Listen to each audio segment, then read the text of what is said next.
Be fine. In that jar, and she's. Welcome back rockers. दोस्तों मैं आपको पहले ही बता दूं कि इस वीडियो में 3 मूवीज होने वाली है जो डायरेक्टर ने एक अलग लेवल की थिंकिंग को यूज करके इसको बनाया है और सब कुछ ऑडियंस पर छोड़ दिया है कि वो किस तरह से इसको समझती है। और हो सकता है कि इनमें से आपको कोई मूवी अच्छे से समझ में ना आए क्योंकि ये आपको खुद से समझनी है कि ये किस तरह से हो सकता है। तो चलिए शुरू करते हैं। तो पहली मूवी की शुरुआत में एक औरत को दिखाते हैं जो 13 साल से प्रेग्नेंट होती है। इतने सालों के बाद उसके शरीर पर उसका बच्चा कब्जा कर लेता है और उसका बच्चा अपनी माँ के पेट के अंदर ही बड़ा होता रहता है। फिर एक घर को दिखाते हैं जिसमें एक आदमी और उसकी प्रेग्नेंट पत्नी रहती हैं। उस आदमी का नाम टाई है और वो अपनी पत्नी को अकेले छोड़कर शहर से बाहर जाना चाहता है। हालांकि इस बात को सुनते ही वो औरत बहुत ही डर जाती है क्योंकि वो नहीं चाहती कि उसका पति उसको अकेले छोड़कर चले जाए। और अब अकेले रहने के डर से वो औरत अपने पति से भीख मांगती है कि वो ना जाए, लेकिन उसका पति उसकी बात नहीं मानता क्योंकि वो पहले ही फैसला कर चुका है कि उसको जाना है। तभी वो अपनी पत्नी को भरोसा दिलाता है कि वो अपने बच्चे के जन्म से पहले ही वापस आ जाएगा। अब जाने से पहले टाई अपनी पत्नी को एक बोतल देता है जिसके अंदर एक दवाई होती है जो उसे किसी ने दी होती है। वो दवाई तब तक उसकी पत्नी को प्रेग्नेंट होने से रोकेगी जब तक कि उसका पति वापस घर नहीं आ जाता। अब घर से बाहर जाते वक्त टाई उससे बताता है कि बोतल के अंदर रखी दवाई कई साल तक चलेगी। उसके बाद वो अपनी पत्नी को छोड़कर वहां से चला जाता है। बेचारी वो अपने पति का कई साल तक इंतजार करती है लेकिन वो कभी वापस नहीं आता। हालांकि उसको उम्मीद है कि उसका पति जरूर एक दिन वापस आएगा, इसलिए जो दवाई उसके पति ने उसको दी होती है वो उसको खाती रहती है ताकि जब तक उसका पति ना आ जाए वो बच्चे को जन्म दे सके। और अब ऐसे कर करके उसके पति को गए हुए 13 साल बीत जाते हैं और दवाई की बोतल पूरी तरह खत्म हो जाती है और पूरे घर में बहुत ही गड़बड़ हो रखी होती है, यानी कि पूरा घर बहुत ही अस्त व्यस्त हो रखा होता है। अब उसका बच्चा काफी बड़ा हो गया है, यहाँ तक कि अब वो बोल भी सकता है और अपनी माँ से भी बातें करता है। और अब पता चलता है कि उसके पेट में जो बच्चा है वो असल में लड़की है, यहाँ तक कि वो बोल भी सकती है और अपनी माँ से भी बातें करती रहती है। लेकिन वो अभी भी पेट के अंदर है जिसकी वजह से उस औरत का पेट बहुत ही बड़ा हो जाता है और इसकी वजह से उसका चलना तो लगभग नामुमकिन सा हो गया है। इसलिए वो बेचारी घर के चारों ओर रेंग कर चलती है, बिल्कुल लेट लेट के। अब एक दिन उस लेडी को दिखाते हैं और ऐसा लगता है जैसे कि वो 13 साल से नहीं ना हो। तभी उसके घर के बाहर से एक आवाज आती है और वो ये सोचती है कि वो शायद उसका पति होगा। फिर बेचारी रेंगती हुई उस आवाज की तरफ जाती है। वो उसका नाम भी पुकारती है लेकिन जैसे वो बाहर पहुंचती है तो देखती है कि वो उसका पति नहीं बल्कि एक बिल्ली है। फिर वो उस बिल्ली को पकड़कर मार डालती है और अपने घर के अंदर उसको काट देती है। फिर वो बच्ची अपनी माँ के पेट से जन्म लेने की बात करती है। अब उसकी माँ सोचती है कि अगर मैंने बच्ची को जन्म दे दिया और वो बड़ी होकर कहीं चलेगी तो मेरा क्या होगा। यानी कि साफ है कि उसे अकेलापन महसूस हो रहा है और लगता है कि उसकी बच्ची ये जानती है, इसलिए वो अपनी माँ को आराम करने के लिए उससे बात करती है। अब उनकी बात के आखिर में उसकी माँ उससे वादा करती है कि जैसे उसका पति वापस आ जाएगा तो वो उसको बाहर आने देगी। अब बाद में उस रात को वो औरत अपने बड़े पेट के दर्द की वजह से सो नहीं पाती। बड़ी मुश्किल से वो उस दवाई की बोतल तक पहुंचती है जो उसका पति उसके लिए छोड़ कर गया था, लेकिन उसको पता लगता है कि वो दवाई तो पहले ही खत्म हो गई है। अब अपनी माँ के दर्द को सहते देखकर वो बच्ची कहती है कि माँ मुझको बाहर आने दो। उसकी माँ फिर उससे कहती है कि जब भी तुम बाहर आओ तो मुझको छोड़कर कभी मत जाना, और इसके लिए वो उससे भीख भी मांगती है कि मुझे छोड़कर कभी मत जाना। अब जैसे ही वो बच्ची बाहर आने की कोशिश करती है तो उसकी माँ का पेट बड़ा स्ट्रेच होने लगता है जिसकी वजह से बेचारी की माँ मरी जाती है। फिर वो अपनी माँ के शरीर को ही अपना लेती है, यानी कि एक बेबी सूट की तरह उसको पहन लेती है। अब वो बिल्कुल आज़ादी की तरह घूम सकती है और बचे हुए अवशेषों को फेंक देती है। फिर वो अपने शरीर को और अपने घर को साफ करती है और अपनी जिंदगी मस्त जीने लगती है। अब एक सुबह जब वो चाय बना रही होती है उसके घर के दरवाजे पर किसी की आवाज आती है और जब वो देखने जाती है कि कौन आया है तो उसको पता लगता है कि वो कोई और नहीं बल्कि उसकी माँ का पति टाई है, यानी कि उसका पापा। वो उससे पूछती है कि वो इतने दिनों से कहाँ पर था, लेकिन वो कोई भी जवाब देने से मना कर देता है। हालांकि वो उसको कुछ भी नहीं बताता। अब इसी दौरान वो सोचती है कि वो मुझसे जरूर पूछेगा कि मेरा पेट इतना पतला क्यों हो गया है, तो वो उसको बता देती है कि उसने कैसे अपने बच्चे को खो दिया है। लेकिन टाई उसके साथ किसी भी तरह की हमदर्दी नहीं दिखाता। वो सिर्फ उससे कहता है कि वो दूसरे बच्चे के लिए एक बार फिर कोशिश करेंगे। हालांकि वो उससे कहती है कि वो इस सब से फिर से गुजरना नहीं चाहती, लेकिन वो उसको रोक नहीं पाती है। दोस्तों अब दूसरी मूवी देखते हैं जिसका नाम पिगी है। इसमें एक सारा नाम की एक बहुत ही मोटी लड़की की कहानी दिखाते हैं जो पुल में डुबकी लगाने का फैसला करती है, लेकिन उसका यह फैसला बहुत ही गलत साबित होता है जब उसे अपनी मर्जी के बिना पुल से बाहर बिना कपड़ों के आना पड़ता है और उससे अपने रास्ते में एक खतरनाक खूनी भी देखने को मिलता है। तो मूवी की शुरुआत में दिखाते हैं एक गाँव में एक छोटा सा पुल होता है जिसमें 15 से 16 साल की एक लड़की सारा उसमें डुबकी लगाने का फैसला करती है। हालांकि उसको ये नहीं पता कि पुल के आसपास एक वैन भी खड़ी हुई है, जिसका मतलब यह है कि उसके आसपास कोई ना कोई तो जरूर है। वो बाथरूम में जाती है और जब बाहर आती है तो फिर सोचती है कि मुझे डुबकी लगानी चाहिए कि नहीं, लेकिन वो सोचती है कि लगाने से मेरे को थोड़ा रिलैक्स मिल जाएगा, इसलिए वो पुल में डुबकी लगाने का फैसला कर ही लेती है। तभी दिखाते हैं कि पुल के पास बहुत सी चीजें पड़ी हुई है, जिसका मतलब है सारा ही अकेली वहाँ नहीं है।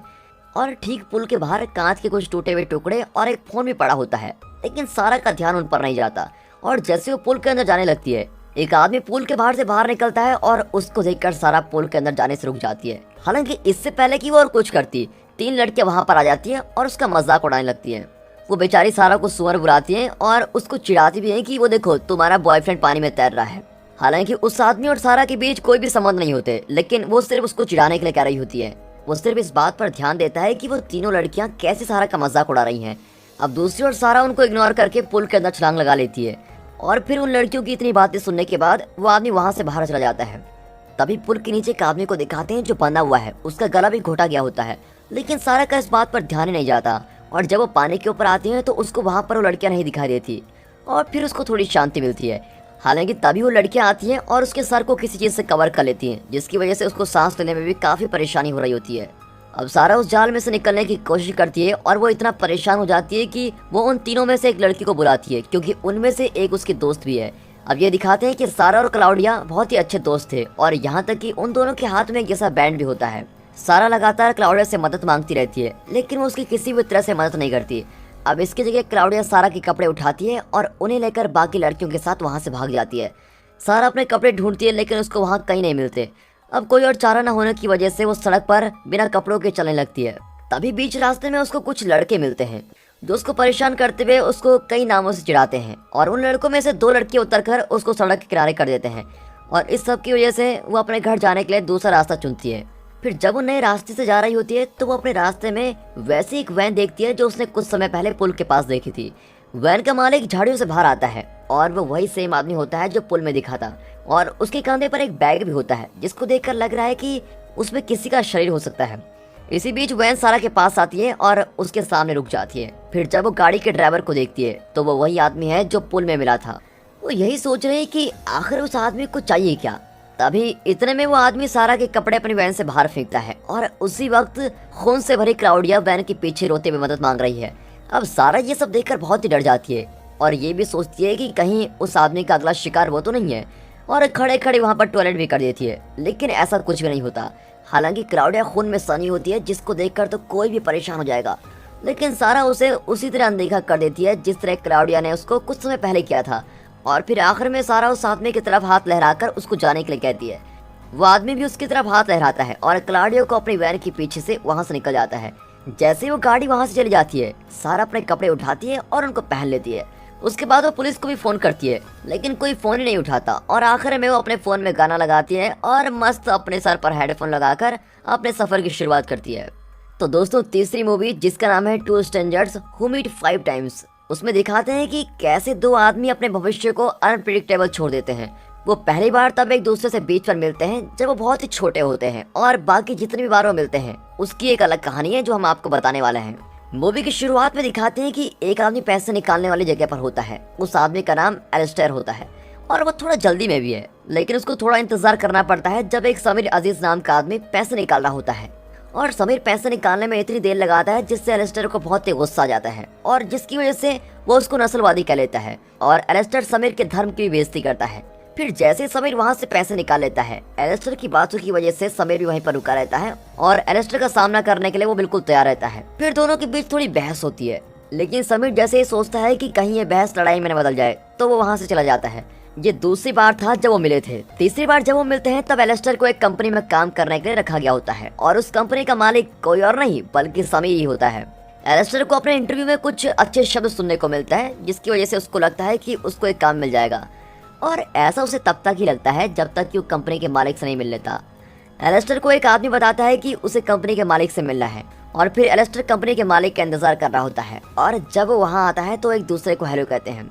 पहली बार तो वो एक दूसरे से शांति से मिलते हैं, लेकिन कुछ देर बाद समीर को लगता है कि वो दोनों पहले कहीं मिले हैं, और वो उससे बात पूछता है कि वो पहले कहीं मिले थे क्या। हालांकि एलिस्टेयर उसको कहता है कि मुझे तो कुछ ऐसा याद नहीं, लेकिन समीर को इस बात पर यकीन होता है कि वो पहले पक्का कहीं मिले हैं।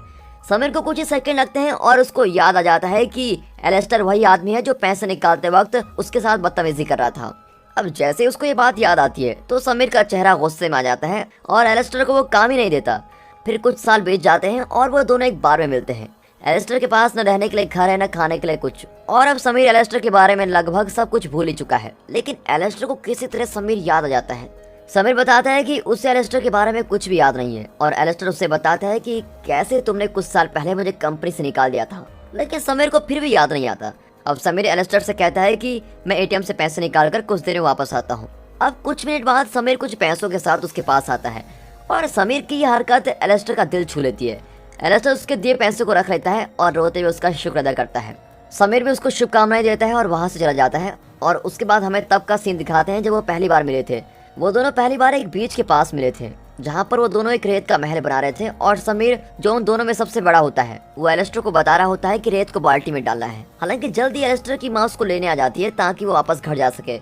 दोनों माँ और बेटा समीर को वहाँ अकेला छोड़कर चले जाते हैं और एक दूसरे को अलविदा कहते हैं। इसके बाद हमें दिखाते हैं जब वो 5वीं बार मिले थे। इस बार वो दोनों बूढ़े हो चुके हैं, खास करके समीर अब बोल भी नहीं पाता और वो बूढ़े लोगों के एक खास घर में होता है और एलिस्टर वहाँ पर काम करता है। और फिर घर पर एक नौकर के साथ अनजाने में एलिस्टर समीर के कमरे में चला जाता है और जब वो एक दूसरे से मिलते हैं तब एलिस्टर समीर को बताता है कि वो उसका अच्छे से ख्याल रखेगा। अब समीर इस बात को सुनकर बहुत ही खुश होता है और वो एक दूसरे को देखकर बहुत हंस रहे होते हैं।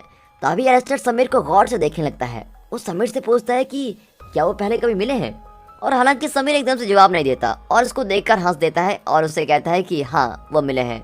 दोस्तों मुझे पता है कि आप कह रहे होंगे कि ये आज क्या लेके आ गया। तो दोस्तों ये कुछ ऐसी मूवीज हैं जो डायरेक्टर ने एक अलग ही लेवल की थिंकिंग को सोचकर बनाई गई है और सब कुछ ऑडियंस पर छोड़ दिया है कि वो किस तरह से इसको समझती है। बाकी दोस्तों हमने भी यही सोचा था कि आपके लिए कुछ नया लेकर आए। तो अगर आपको ये अच्छा लगा हो तो वीडियो को लाइक कर दें। बाकी मिलते हैं अगली वीडियो में, तब तक के लिए गुड बाय, अपना ख्याल रखिए and finally thanks for watching.